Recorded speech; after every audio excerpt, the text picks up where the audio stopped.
Okay. Hi, Byron. How you doing today? All right, all right. That's good. Byron, could you tell me something about your siblings, your brothers, and how many brothers you have? I had two other brothers. Is previously deceased. My big brother Lester, and my younger brother Joseph is living in what's that? The Netherlands. Netherlands. And they both instrumental. They were both one Yes. was both instrumental. And can you tell us something about Lester? Lester played trumpet, uh, and uh, and Joe played trombone. And could you tell us?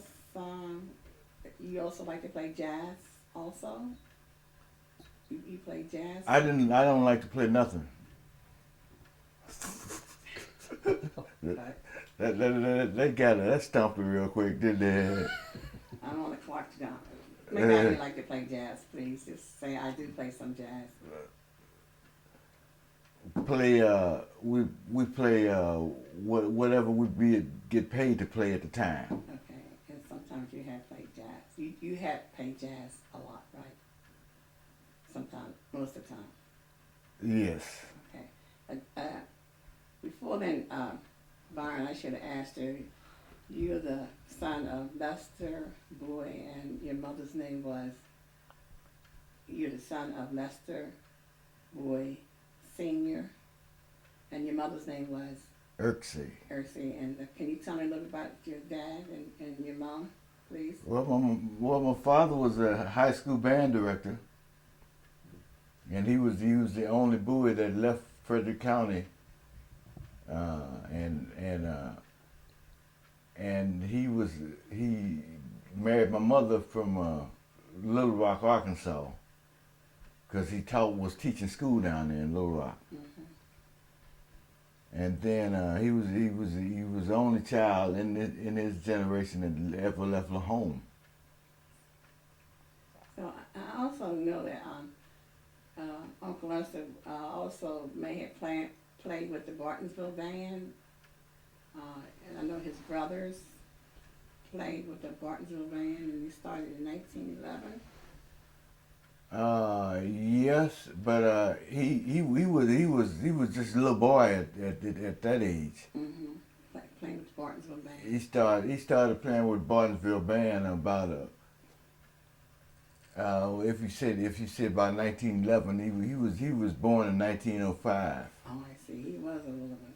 So he was about 6 years old then in 1911. Okay. Do you think the band had a good help you all out a lot by y'all being professional, by seeing that band? Did it you wanted to play the band? Well, we never saw the band. Oh, you never saw the band? No, Oh, okay. because I wasn't born until 45, and we talk about my grandfather passed away in 30s, Uh-huh. in the 30s, and so forth. So I didn't even have a chance to play with the band. Just do just what I knew about what they did. Mm-hmm. And I know when y'all the family reunion had picnics, and sometimes they would play that band. I know they played it one time in 1963 when the family reunion had their reunion, and I heard that they had them out to the fairground. Do you remember that? The band came to the reunion. I don't remember the Bartonsville Band because that was out of that wasn't together no more, and we talking about another whole generation of people. Okay. See, because you talking about people who was living around 1910 and so forth, and you talking about another 50, 60 years later. Right. Because I remember you didn't live in Ferguson all your life. Where did you? St. Louis. St. Louis. And how long you live in St. Louis? I was born and raised in St. Louis. Mm-hmm. But Bartonsville is your hometown. Lester was born here. Lester was born in Frederick. Right. Okay. Byron, I know you played for some outstanding people. Can you just give us a little brief of some of the people that you played with? I know Bill Cosby and Aretha Franklin. Can you give me some people that you played with? Lou Rawls. Could you say I played with Lou Rawls? Can you say that for the cameraman, please? 'Cause I don't want them to hear me. I played with Lou Rawls, Aretha Franklin, of course, and the last person I played for was Gladys Knight and the Pips, and so forth.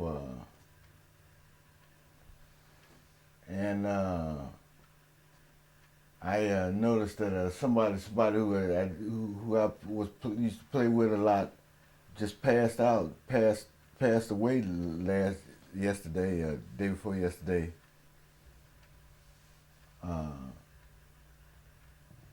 What's her name? Etta James. Did you play for her too? Yeah. Goodness. But that was back in the '60s, in the early '60s, and so forth. You did a lot of traveling. You played Did for too much traveling. Did you? Did you record a lot of some albums? Can you tell me how many albums or CDs that you've been made so far? Well, I used to do a lot of recording in the recording studio at Chess Records in Chicago and so forth. Mm-hmm. But so my recording period ended once there was everybody was getting music recorded by what is that I'm trying to say? I forgot what I was trying to say. The electronic music? Well, since the music changed in its intensity and where it was recorded, like there used to be a heavy recording system around Chicago, but then in Chicago they closed up as many record companies and so forth as anybody else, and they started recording a lot in the West Coast and L.A. and New York, and basically rather than Chicago anymore. Michael, do you have anything you want to ask them? Default. Ask them about the defunct. Just talk about default. It's back on, so. Can you tell me something about defunct? I know you and Joe like to play defunct.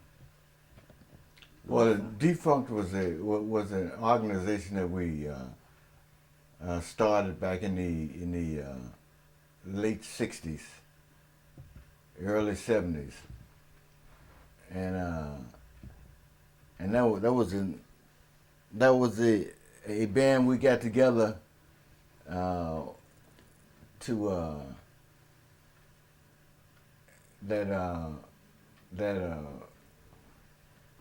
we got together to wait, hold a minute, hold it. Wait a minute.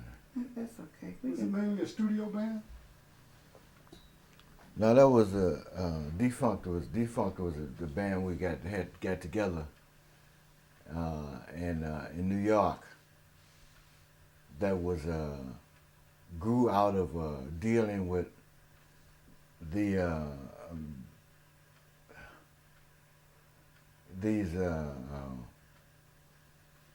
hard rock people, and we were dealing with that, and so Defunct was we were because I remember that I had given my brother a car, and when I went up there and we did some gigs in New York, James Chance and the Blacks. That was the name of the band, and so forth. And we got had together to do their thing. See, Byron, I know I heard you play for Bill Cosby show. Yeah, That was you playing that opening song. What was the name of that song? Do you remember? that was a Bill Cosby thing. Oh, I see. Bill Cosby. Okay. Mr. King, can you take some pictures and maybe you can explain some of the pictures that he has up there? Can you tell us some of the things you did in the background? I know when I looked at you on the web, there was a lot that you did as far as organizing events. Yeah, you. And Yeah, well, that was well, for a lot of my years of playing. I was what you call a contractor in Chicago. When I was living in Chicago, what I would do was contract. I would put together bands for different national artists to come in and we did not have to take the band with them. We put the bands together in Chicago and do the work around Chicago, like the Dells and like Aretha and like Lou Rawls and so forth. And then as my last 10 years of my I would get about 12 years. I was the musical director for a dinner theater in Chicago, outside of Chicago. Very good. And so, if I'm understanding correctly, what you had to do was, you didn't just put the band together, you had to make sure the band could play that artist's music Sure, in that style. sure. So you really, when you say put the band together, you're talking about not just organizing it, but also training it. So it was a lot more important than just somebody saying, "Hey, I need you to play drums. I need you to play drums like this." Okay, we're gonna wrap it up and then we can take some pictures. Byron, if you had Yes, ma'am. I'm sorry, if you had any advice to any young people and they have a dream of playing instrument, what would you tell the young people today?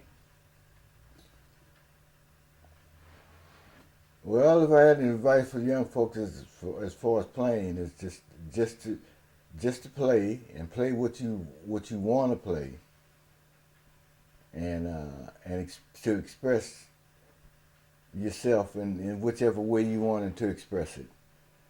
But just to keep on playing. I mean, there are examples of people and what kind of music is being played around and it goes around and so forth. What I said about those last 10 years, 12 years, could you say it so he gets it from you? Recording about the different groups and having to pull people together and then make sure they could play the music so it sounded like that man's band?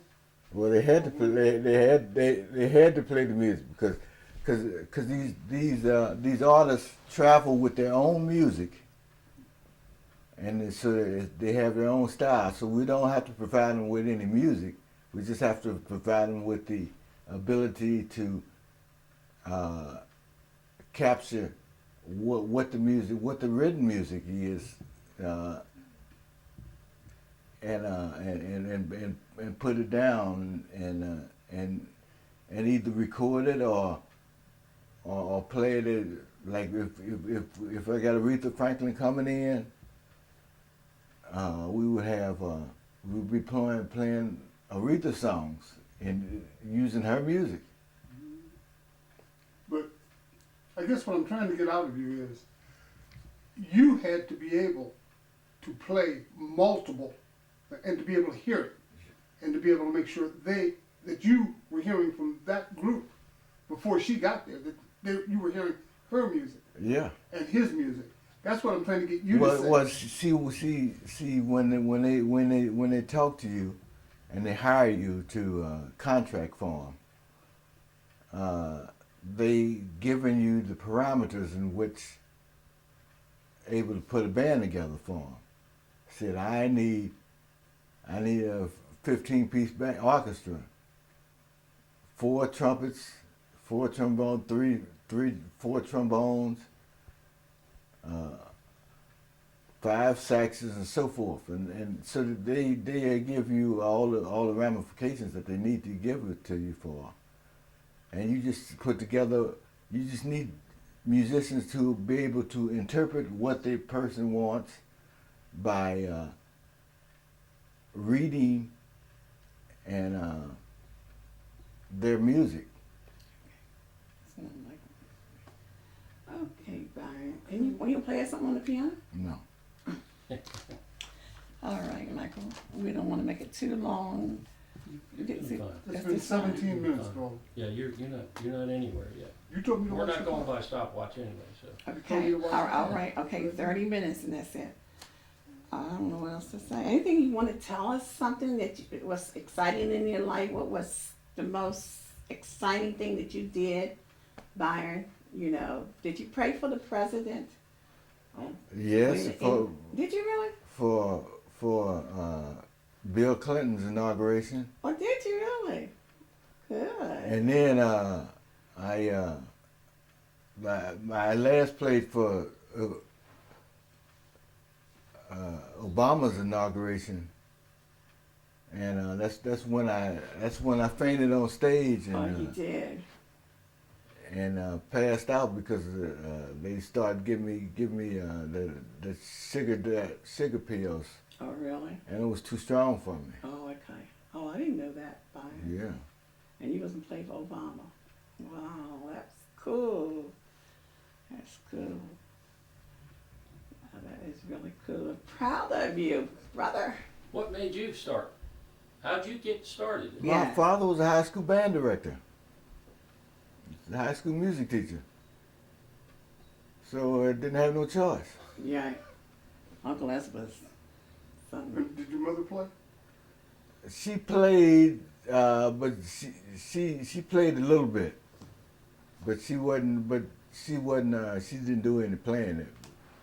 She worked for the state. Can you show that picture, bring that picture back behind you and show everybody your mom, please? There's your mom and her family. Oh, I know you had a picture there. That's your mom? Okay, that's your mom. And there, and where's your dad? Your dad's over there. He's back here.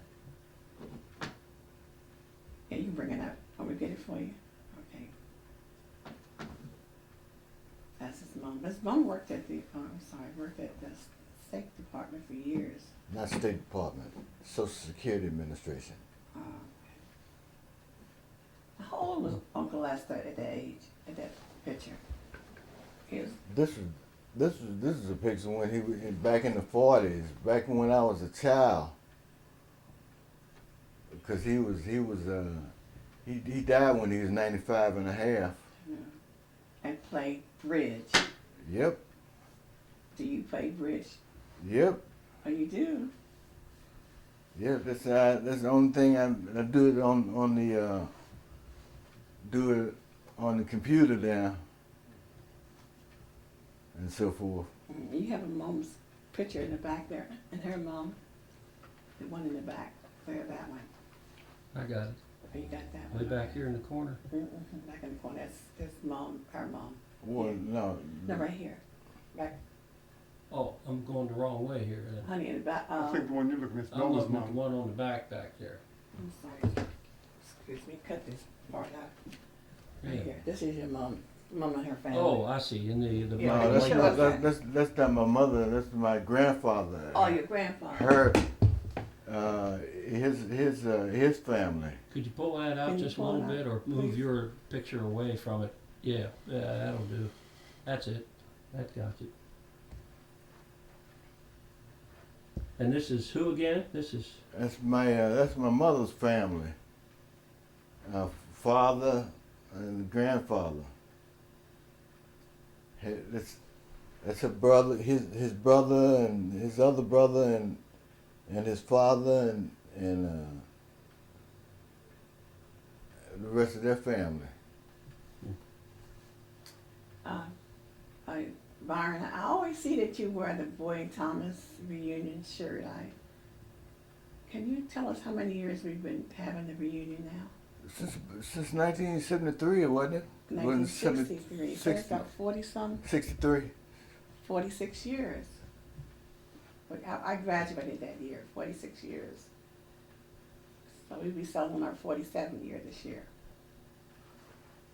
Yeah. 48th year this year. That's a 48.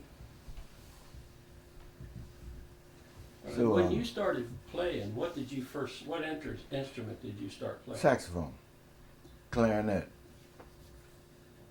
flute, oboe, English horn.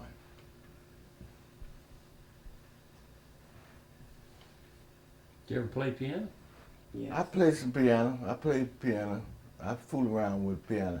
I wouldn't hire myself as a pianist, but I can play good enough to fake some people out. Okay. Would you like to play for the forget the church? I never seen it. That'll be on there. We got anything else, Mr. King? Can you think of any more questions? Well, what was it that got you into professional music, and when was that? Well, I went to school on scholarship with college, and then you start dealing with a lot of different things. But what got me interested in playing gigs and so forth was not having any money. So I need some money. So I said, let me find a place to play a gig and so forth, play a party or some dance and so forth. Up at college. And what college was that? University of Missouri, in Columbia, Missouri. What's your favorite genre? I didn't have a really favorite genre. I call myself playing green music. That's music that people will pay for. I play for. Look at my pretty face. Your beautiful cousin. Don't say no more. Now don't say anything you're thinking. Y'all got any other questions? I think we did good. Well, I'm still curious about how you got from your college, going out playing gigs at the college, to getting to the level of playing for Aretha Franklin. I mean, that's a big jump. Well, that came after years of playing. You started playing gigs here, and I always wanted to be a studio musician. Rather, I always kind of felt that I wanted to be a studio musician and play for people who are making records and so forth. But that came from years of an experience of playing with so many different people over the years. There's no way I can really tell you how it's. I played for all different kind of people, and then I played for some other people who would refer me to them and so forth. I was just wondering, is there any one particular person or two that really got you into the higher echelon, so to speak, of playing music and playing for these top stars? Is there some one particular person you can think of, or two? Well, most of them are dead now. But who are they? Who were they? Well, one person who was quite instrumental in a lot of my stuff was Kirk Stewart, who I met as the conductor for the Dells, and he passed away in the mid '70s, early '80s.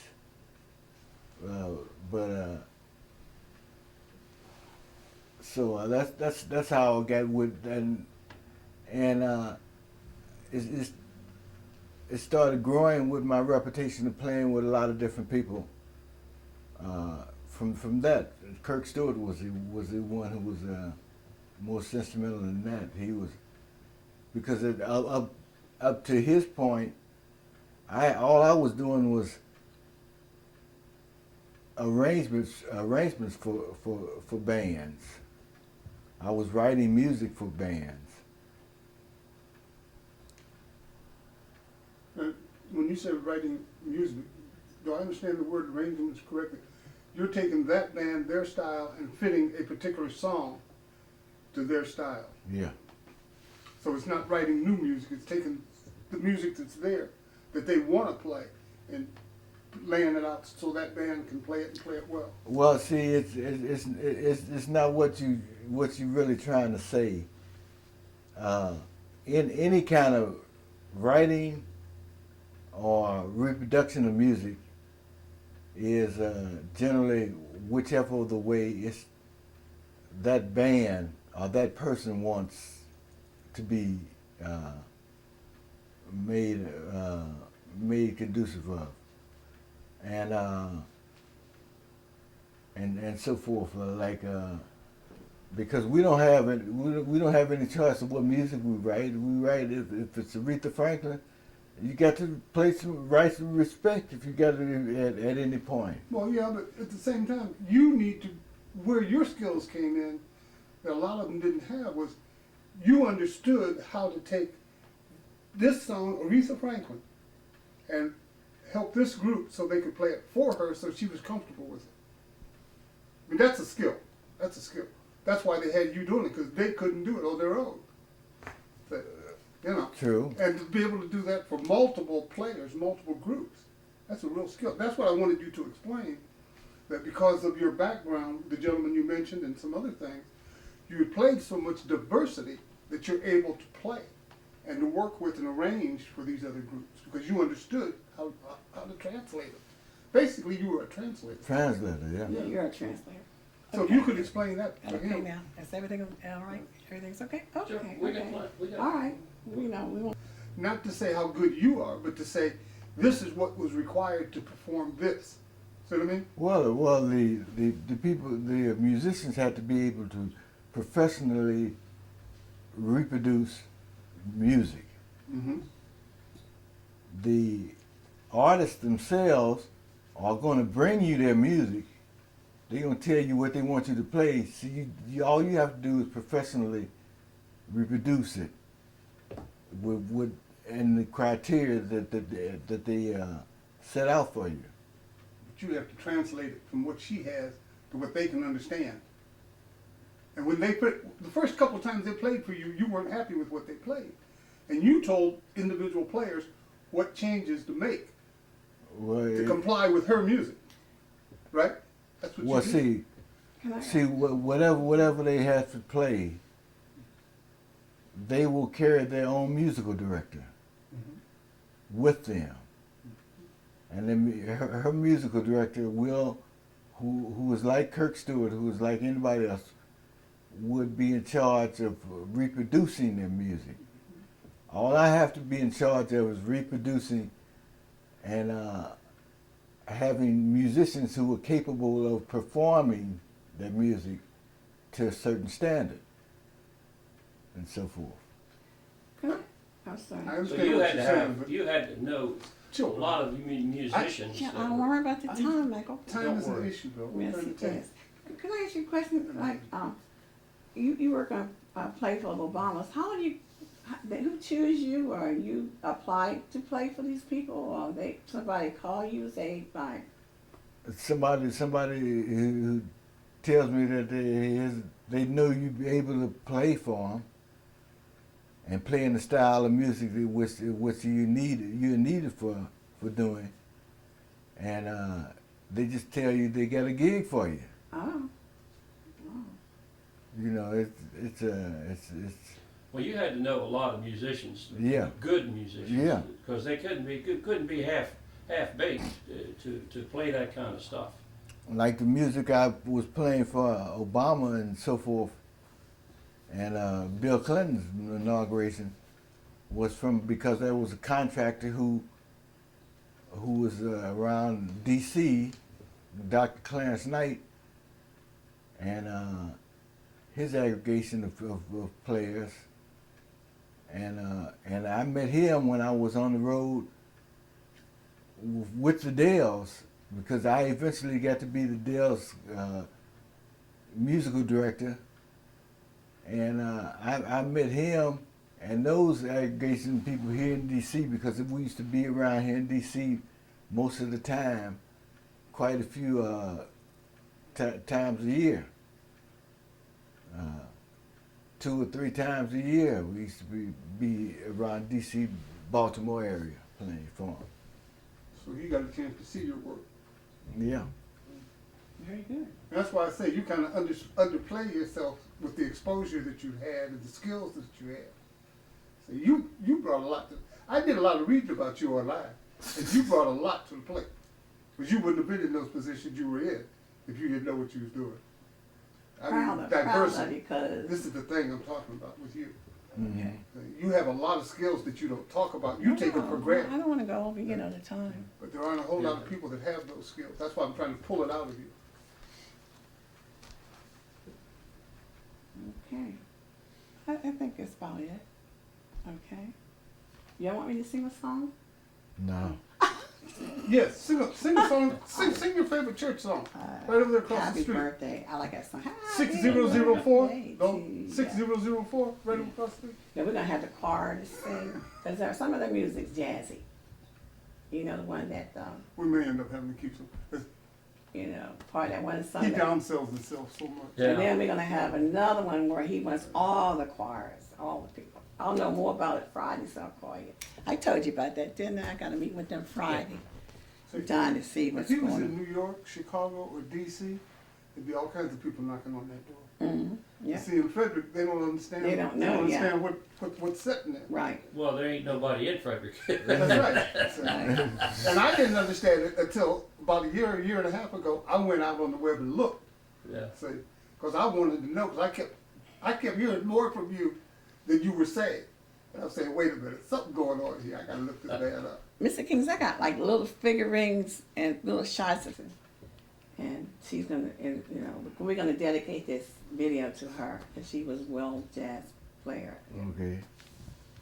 So, if Sounds you're, like they both had the same name. I see a One was figurine over Maria there. Anna, and the other was Mariana. yeah, ain't that something But the both of same them were name? Eckersons. Same name. Well, how many years were you out on the road? For years. I did too much traveling. Lauren, can I borrow this? Say, from what year did you first go, and then the last year you? I first went out on the road as a musician to play with Little Milton and his Little Milton, who's a rhythm and blues singer, and that was in 1960, 63, 64, 63. You just graduated from high school. Yeah. I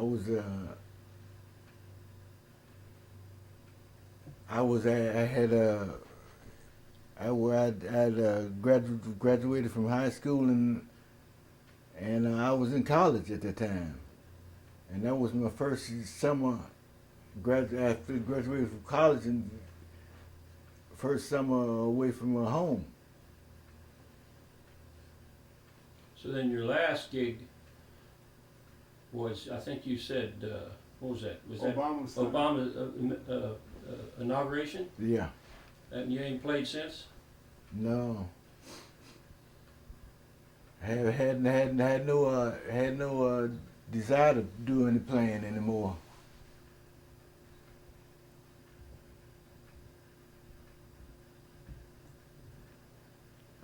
Okay, can I borrow this? I know you're gonna say no, but I'll give it right back to you.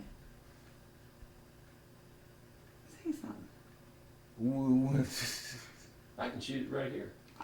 No, I was gonna set up a little figurine Oh, thing. I see. You're gonna set up a. Oh, Oh, okay. little I thing. see.